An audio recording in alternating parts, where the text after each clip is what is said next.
Rejoignez dès à présent la grande famille des abonnés de votre chaîne Sika TV sur les réseaux sociaux. Sika TV, le vrai visage de l'actualité en Afrique, est en direct et en replay sur YouTube. Abonnez-vous et cliquez sur la cloche de notification pour ne rien rater.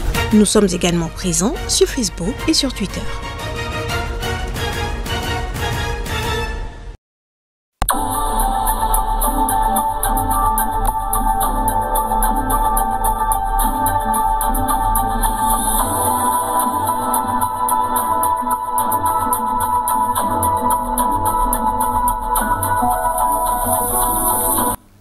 C'est un plaisir de vous retrouver pour les nouvelles économiques. Merci de nous rejoindre sur Sika TV. Dans cette édition, il sera question du café. Le Kenya veut doubler sa consommation de la fève d'ici 2025.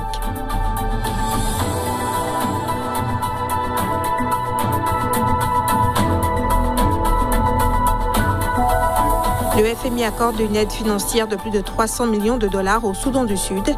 Il s'agit du deuxième prêt cette année pour aider un pays confronté à une crise monétaire.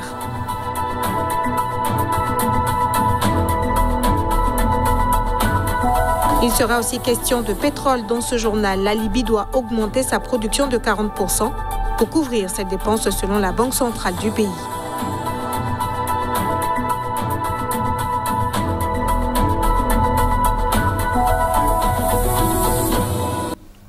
Dans de nombreux pays africains producteurs de café, l'essentiel de la récolte est expédié sous forme brute. La consommation locale affiche pour l'heure un niveau global encore très faible, excepté en Éthiopie, et le Kenya veut doubler sa consommation d'ici 2025. Au Kenya, le gouvernement entend accélérer la consommation intérieure de café dans les prochaines années. D'après le ministre de l'Agriculture, l'exécutif ambitionne en effet de faire passer la proportion de la récolte consommée localement à 7% à l'horizon 2025. Cette part s'élève actuellement à 3%, un niveau résiduel comparé aux voisins éthiopiens qui est de 50%, premier producteur et consommateur africain de fèves, et à d'autres fournisseurs comme le Brésil 40% et le Guatemala 30%. Pour les autorités kenyanes, l'objectif sera atteint en accompagnant les acteurs privés pour surfer sur l'enracinement progressif de la culture de consommation de la fève depuis une décennie notamment dans la classe moyenne urbanisée. Ce, à travers notamment la promotion de la fabrication locale des machines de préparation de café. À cela s'ajoute l'ouverture de plusieurs chaînes de café dans les universités publiques pour promouvoir la consommation auprès des jeunes en insistant sur ses bienfaits pour la santé.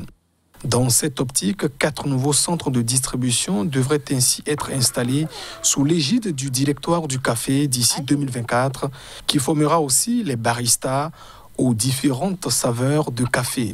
Pour rappel, le Kenya est le 5e producteur de fèves du continent africain.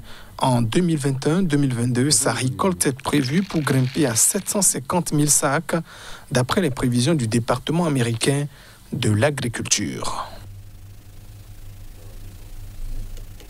En Égypte, l'agriculture est l'un des piliers de l'économie. Si le secteur continue de croître en dépit des nombreuses contraintes, il doit encore diversifier ses débouchés et mobiliser des investissements supplémentaires pour se développer. Le pays veut renforcer sa coopération agricole avec la Chine. L'Égypte compte renforcer sa coopération avec l'Empire du Milieu afin de bien profiter des opportunités commerciales liées à la forte demande chinoise de produits agricoles. Dans le cadre d'un symposium virtuel organisé récemment par le Bureau commercial égyptien à Pékin, les autorités ont en effet plaidé pour un accroissement des échanges agricoles avec l'Empire du Milieu, premier marché agricole mondial. Si le pays des pharaons y écoule déjà une vaste gamme de produits comme les agrumes, les raisins et les dattes, les exportateurs veulent aussi y envoyer d'autres articles comme les oignons et les mangues. Actuellement, les discussions sur les exigences phytosanitaires sont en cours entre l'administration douanière chinoise et l'autorité égyptienne chargée de la mise en quarantaine. Au-delà des exportations, le chef du bureau commercial a appelé de ses vœux les investissements directs étrangers d'origine chinoise dans le secteur agricole. Le responsable a expliqué que l'Égypte était un pays à économie stable, disposant d'un environnement d'investissement favorable et qui a noué des relations bilatérales distinguées avec la Chine et mène une coopération conjointe dans le cadre du projet de la route de la soie. Pour rappel, le secteur agricole emploie directement 30% de la main-d'œuvre et fait vivre la moitié de la population. Je le disais en titre, le Fonds monétaire international a accordé un nouveau prêt de 334 millions de dollars au Soudan du Sud, selon le gouverneur de la Banque centrale du pays. Le Soudan du Sud est confronté à une crise monétaire et une inflation galopante. Il s'agit du deuxième prêt important consenti par le Fonds monétaire international cette année. Le Soudan du Sud a épuisé ses réserves de change l'année dernière avec la chute des prix du pétrole causée par la pandémie de coronavirus qui a privé le gouvernement de revenus indispensables et fait chuter la valeur de sa monnaie, la livre. En début d'année, $1 américain valait 700 livres sud-soudanaises sur le marché noir, le taux de change le plus faible depuis l'indépendance du pays il y a 10 ans. Le gouverneur de la Banque centrale a déclaré que le prêt du Fonds monétaire international allait augmenter considérablement les réserves de change, offrant la perspective d'un redressement économique en pleine pandémie. Lorsqu'il s'est séparé du Soudan après une guerre de sécession de plusieurs décennies, le pays a hérité de plus des 3/4 des réserves de pétrole soudanaises. Mais les 5 années de guerre civile qui ont suivi ont anéanti son économie qui dépend presque entièrement du pétrole. La baisse des cours du brut, conséquence de la pandémie, a également vidé les caisses de l'État. En août, le gouvernement a annoncé qu'il était à court de réserves de change et ne pouvait payer ses fonctionnaires, tandis que les prix des produits de base restaient très élevés. En avril 2021, le Fonds monétaire international avait déjà approuvé une aide d'urgence de 174 millions de dollars. Mais des inondations dévastatrices ont encore aggravé la situation et amplifié la crise humanitaire au Soudan du Sud, qui connaissait pire niveau de faim depuis son indépendance il y a 10 ans.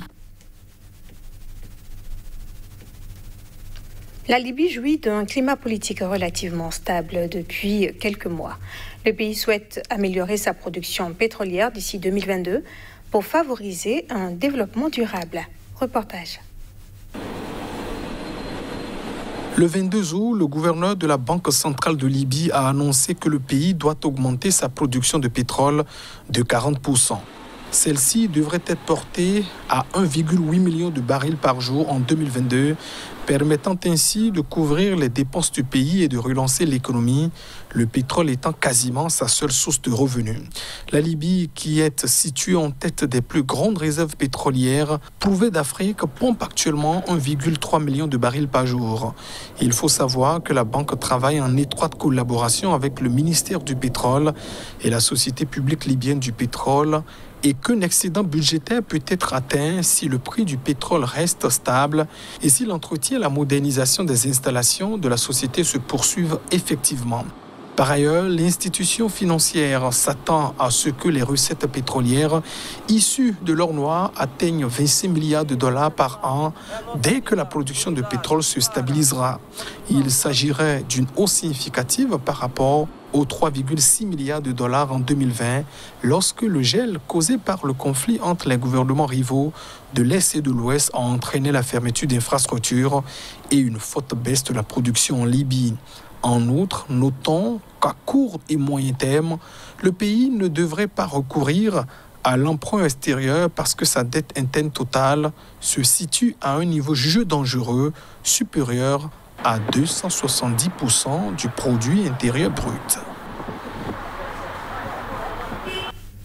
La Cour d'appel d'Abuja a annulé une décision de justice de 2019 qui accordait à Shell le droit de renouveler sa licence d'exploitation d'un des blocs pétroliers les plus importants situés dans la région Ogoni, au sud du Nigeria. Ces droits seront ainsi transférés à la Société publique du pétrole. Le directeur général de l'organisation a déclaré dans un communiqué qu'il s'agissait d'une énorme victoire pour le gouvernement et pour le peuple du Nigeria. La Turquie affiche des chiffres d'exportation records pour cette année et entend dépasser les 210 milliards d'ici fin 2021. C'est ce qu'a soutenu le vice-président du pays lors de la première session d'une réunion économique nationale. Le vice-président turc a indiqué qu'il y avait de fortes indications que les exportations atteignent plus de 200 milliards de dollars d'ici fin 2021. L'objectif est d'atteindre une exportation d'environ 210 milliards de dollars d'ici la fin de l'année. Déjà, au premier semestre de cette année, les exportations avaient atteint un niveau record de 105 milliards de dollars, en hausse de 40% selon des chiffres du ministère de Commerce turc publiés en juillet dernier. L'information arrive dans un contexte de reprise économique après une année 2020 plombée par les restrictions dues à la Covid-19. À titre d'illustration, les exportations du pays d'Erdogan étaient de 169,5 milliards en 2020, se contractant de 6,3% par rapport à 2019, année pré-Covid. Si le pays a exporté principalement ses marchandises vers des pays comme l'Allemagne, les États-Unis et le Royaume-Uni, il étend également son marché vers l'Afrique où Ankara travaille à renforcer sa présence et ses exportations, en particulier vers le Maghreb. Dans cette région, l'Égypte a par exemple acheté 3,5 milliards de dollars de biens turcs la même année contre 1,9 milliard de dollars de produits importés par la Turquie. En Afrique subsaharienne, les deux plus grosses économies en termes de PIB, que sont le Nigeria et l'Afrique du Sud, ont respectivement acheté 595,9 millions de dollars et 569,6 millions de dollars de produits turcs en 2019. Et si Abuja affichait une balance commerciale déficitaire cette année, Pretoria a montré pour sa part une balance excédentaire avec 759,2 millions de dollars d'exportation vers le marché turc. La Chine a levé mercredi les restrictions sanitaires dans l'un des principaux ports du monde, partiellement mis à l'arrêt début août après l'apparition d'un foyer de Covid-19, ce qui pénalise lourdement le transport logistique. Le port de Ningbo-Zhujiang, situé à 250 km au sud de Shanghai, est l'un des principaux ports chinois pour le fret. L'an dernier, 1,2 milliard de tonnes de marchandises ont transité par les quais de ce port, le troisième du monde en termes d'expédition. Et ce sera tout pour ce journal. Merci de l'avoir suivi et restez avec nous sur Sika TV.